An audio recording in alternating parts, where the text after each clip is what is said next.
Good morning everyone. हमने पिछले दो वीडियोस में बात की थी। पहले वीडियो के अंदर हमने ब्लूप्रिंट से रिलेटेड सिलेबस की बात की थी।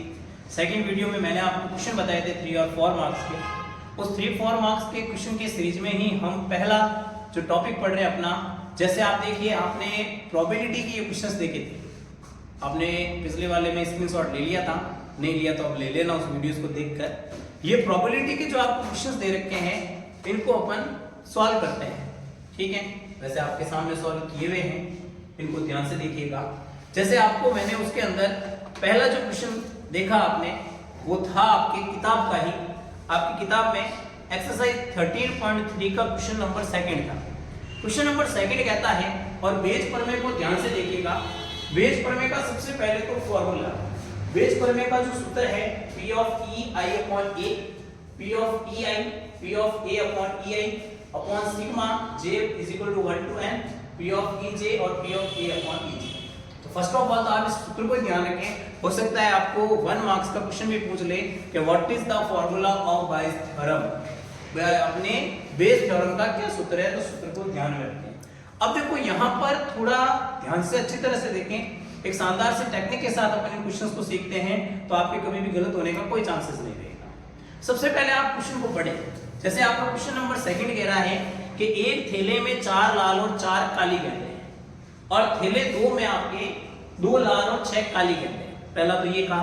फिर इसके बाद में आगे कहा दोनों थैलों में से एक थैले को यादृच्छिक चुना जाता है और उसमें से एक गेंद निकाली जाती है जो कि लाल हो। इस बात की क्या प्रायिकता है कि गेंद पहले थैले में से निकाली गई है। देखो पेज की पहचान ये घटना में घटना कैसे, पहले एक थैला है और थैले के बाद में आप उसके अंदर देखोगे कि बॉल्स। अब करना कैसे है वो ध्यान देखिए। जैसे मैंने यहाँ इन क्वेश्चंस को किया है ऐसा ही आपको करना है, बुक्स में किया हुआ है वैसे नहीं करना है, ठीक है। फर्स्ट ऑफ ऑल आपने देखा कि मेरे पास 2 थैले हैं, बैग 1 बैग 2। बैग 1 में इधर लिखा आपने red ball 4 black ball 4, bag 2 में लिखा रेड बॉल 2 ब्लैक बॉल 6। तो टोटल हमारे पास यहाँ पर भी 8 और टोटल यहाँ पर भी अपने पास 1, दोनों में ही 8 गेंदें हो चुकी है। अब पहली कंडीशन है किसी थैले को चुनना, ठीक है। हमें चूज करना है किसी भी बैग को, तो बैग को चूज करना है तो वो अपने इनिशियल इवेंट है उसको P of E1 से दर्शाया। तो इनिशियल इवेंट होगी बैग है 2, चुनने की प्रोबेबिलिटी 1/2, क्या काम खत्म। फिर आप देखो कि जो पहला बैग है और जो दूसरा बैग है, क्वेश्चन कहता है दोनों में से ही रेड बॉल निकालनी है। तो फर्स्ट में से अब ये वाली क्या होगी, कंडीशनल प्रोबेबिलिटी होगी, सप्रतिबंध के पहले बैग चुना और बैग में से आपने गेंद चुनी, तो इसको लिखा जाएगा P of A upon E1। तो P of A upon E1 लिखे यहाँ से, तो रेड बॉल 4 है तो 4 upon A। कट नहीं करना है, उसका रीजन आगे आपको पता चल जाएगा। और थैले 2 में आप देखो कि लाल गेंद कितनी है 2, तो यहाँ से रेड गेंद निकालने की प्रोबेबिलिटी होगी 2/8। अगर ये रेड नहीं कह के ब्लैक कहता तो हम यहाँ पे प्रोबेबिलिटी किसकी लिखते हैं, ब्लैक। तो ये तो पूरा एक स्ट्रक्चर से आपको ऐसे ही एग्जाम में करना है कि पहले जो कंटेंट है उसमें लिखें, फिर आपने इनिशियल प्रोबेबिलिटी, फिर तीर मार के आगे उसकी प्रोबेबिलिटी के बारे में लिखें।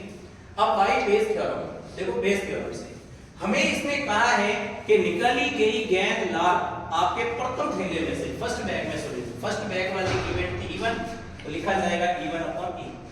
फॉर्मूला जाएगा ऊपर P of E1 P of A upon E1, और नीचे आपको P of E1 P of A upon E1 plus P of E2 P of A upon E2।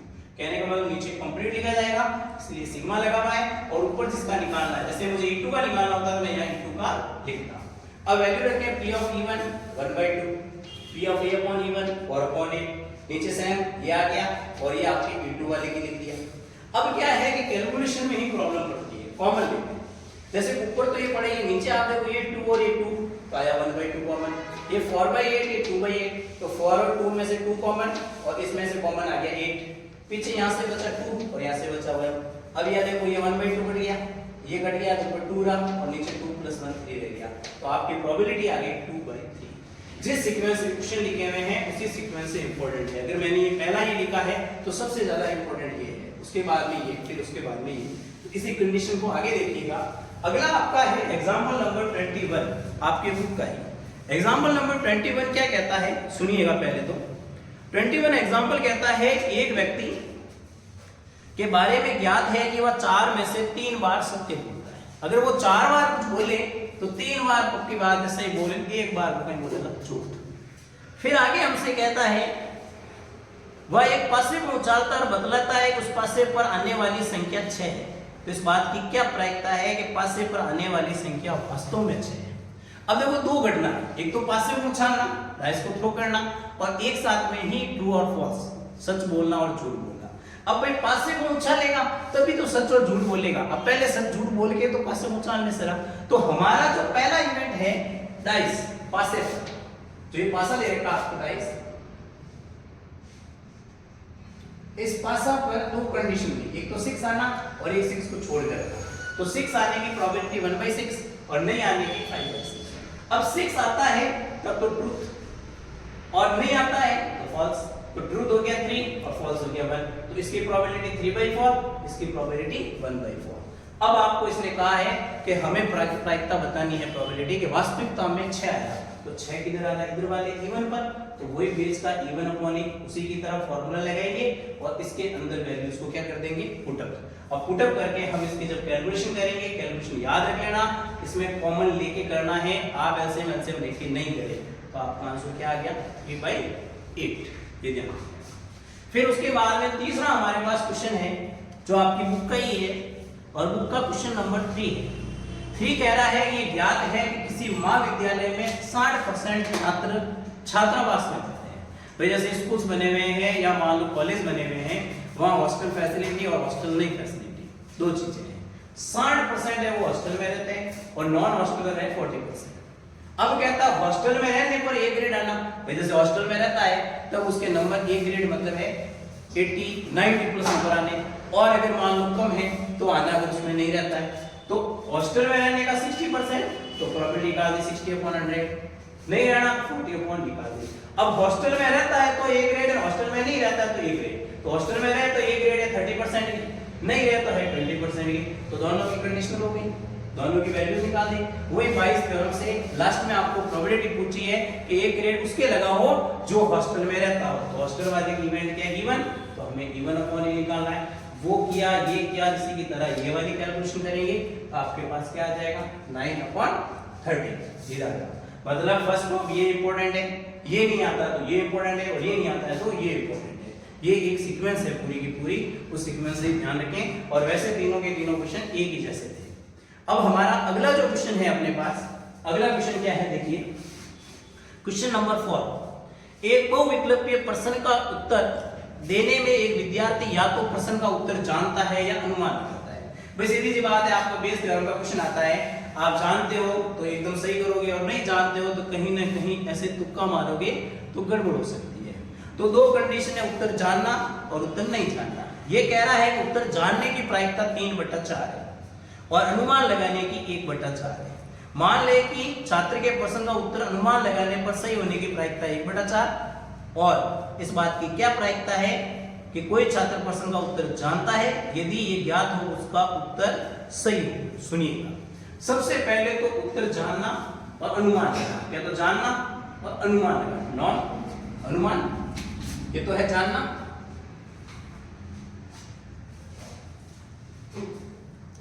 और ये है अनुमान।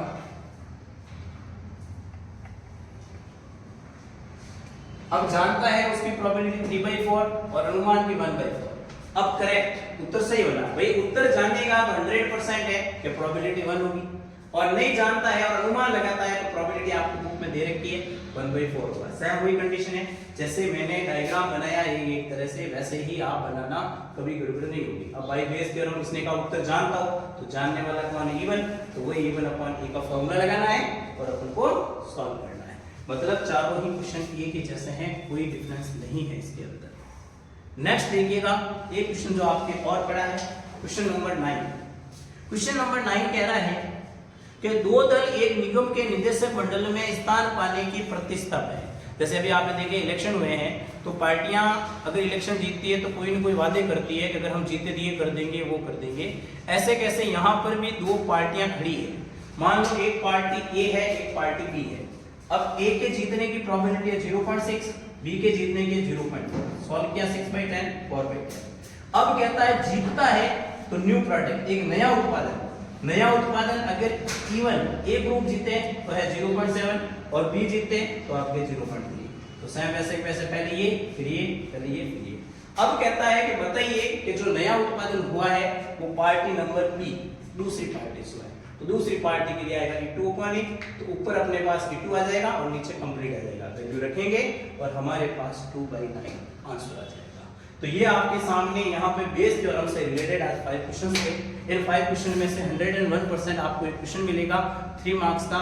बड़े आराम से और ध्यान से इन सब क्वेश्चंस को पढ़िएगा। देखो भाई प्रायिकता के अपन ने 5 क्वेश्चन कर लिए थे, उसी के आगे कुछ 3 क्वेश्चन और रहे हुए हैं। 8 क्वेश्चन में अपना काम खत्म हो जाएगा और वहीं से आपको पेज पर में से रिलेटेड जो क्वेश्चन है मिलेंगे। जैसे आप देखिए एक क्वेश्चन है आपके विविध का, मिसलेनियस का। न्यू बुक में तो उसका क्वेश्चन नंबर 10 है और ओल्ड बुक में उसका क्वेश्चन नंबर 16। देखिएगा पेज का ये लास्ट क्या कहता है। पेज का ये क्वेश्चन पहले सुनिएगा। ये कह रहा है थैला फर्स्ट में 3 लाल और 4 काली गेंदें। एक बैग है फर्स्ट, उसमें 3 बॉल्स रेड है और 4 बॉल क्या है ब्लैक है। फिर कह रहा है थैले सेकंड में ना 4 बॉल रेड है और 5 बॉल क्या है आपके ब्लैक है। तो टोटल ये 7 हो गए और टोटल ये कितनी होगी 9। ये तो बात की। अब पहले तो क्या था, पहले आपको थैला चुनना था और फिर बात थी। इसमें ऐसा नहीं है। इस क्वेश्चन में आपको क्या कह रहा है कि ए गेंद को थैला फर्स्ट से थैला सेकंड में स्थानांतरित किया जाता है। मतलब a ball is transferred from bag first to bag second, मतलब इस बैग से इस बैग में आपको क्या करना है, ट्रांसफर करना है। फिर आगे हमसे कह रहा है तब एक गेंद थैला 2 से निकाली जाती है और निकाली गई गेंद लाल रंग की हो, तो स्थानांतरित गेंद काले रंग की होने की प्रायिकता बताइए। ये कह रहा है कि आपको सेकंड बैग के अंदर बॉल को ट्रांसफर करना है और जो बॉल ट्रांसफर करते हैं और उसके बाद में उसमें से अगर बॉल निकालनी है वो हमेशा रेड कलर की होनी चाहिए। तो ये कह रहा है कि जो ट्रांसफर्ड बॉल है वो ब्लैक कलर की हो, इसकी क्या प्रोबेबिलिटी है। अब देखिएगा जो हमने किया है उसको अच्छे से। सबसे पहले बैग फर्स्ट और बैग सेकंड की बात होगी। अब फर्स्ट बैग में से 2 कंडीशन है, रेड भी हो सकती है और ब्लैक भी हो सकती है। जैसे मान लो मैंने रेड निकाली तो 3/7 और मैंने ब्लैक निकाली तो 4/7। अब अगर रेड निकाली तो रेड को सेकंड बैग में डालना है, तो रेड को सेकंड बैग में डालेंगे तो रेड मतलब इस प्रोबेबिलिटी का मतलब है एक बॉल का। तो यहां से एक बॉल यहां बनाएंगे तो पहले रेड अपने पास 4 थी, अब कितनी हो गई 5। ये ब्लैक 5 की 5 है। और ये अगर ब्लैक करते तो रेड पे तो कोई फर्क नहीं पड़ता, 4 की 4 और ब्लैक कितनी हो जाती 6। अब आपको सेकंड ये बैग में जो ये हुई है कि यहां से यहां डाली गई, तब आपको यहां पर क्या करना है कि आपको बॉल निकालनी है रेड की। तो रेड की निकालनी थी, इवेंट तो होता है तो A/E1 5/10, यहां से भी निकालेंगे 4/10। ये वाला इसको स्ट्रक्चर से ही करना, बुक में लिखा हुआ जो लंबी चौड़ी लैंग्वेज नहीं लिखनी, ऐसे आप स्ट्रक्चर बना के ही करें। अब बाय बेस थ्योरम आपको क्या कहा है इसने कि स्थानांतरित गेंद है वो आपके काले कलर की होनी चाहिए, मतलब transfer ball is black colour. तो ब्लैक वाला E2 है तो E2/8, तो ऊपर तो आएगा E2 वाली इवेंट और नीचे आ जाएगी कंप्लीट। अब ऊपर E2 की वैल्यू लिख दी अपन ने 4/7, ये अपने पास 4/10 या 3/7 5/10 प्लस 4/7। अब यहां से कॉमन ले लो 1/7 1/10, तो यहां तो रहा 15, यहां रहा 16, 7 और 10 कट हो जाएगा, ऊपर 16 और नीचे 31। ये आपके सामने बेज का लास्ट क्वेश्चन हो गया। 6 क्वेश्चन हमने बेज के किए, 101% है बेज रो एक क्वेश्चन मिलेगा, ठीक है। अब कोई रेयर ऐसा हो जाए कि नहीं मिले तो 2 इसी के बेस पर क्वेश्चंस हैं, वो है आपके टोटल प्रोबेबिलिटी का संपूर्ण प्रायिकता। जैसे ये जो नीचे लिखा जाता है ये टोटल प्रोबेबिलिटी कहलाती है। इसका फॉर्मूला है P of A sigma n = J = 1 P of EJ और P of A/EJ। अब देखो इसके बेस पर जो 2 क्वेश्चंस मैंने करवाए हैं वो देखिए आप, एक मिनट 2 क्वेश्चन करते हैं अपन। एक मिनट क्वेश्चन पढ़ लेता हूं। जैसे आपका 13.3 का ही एक एग्जांपल है।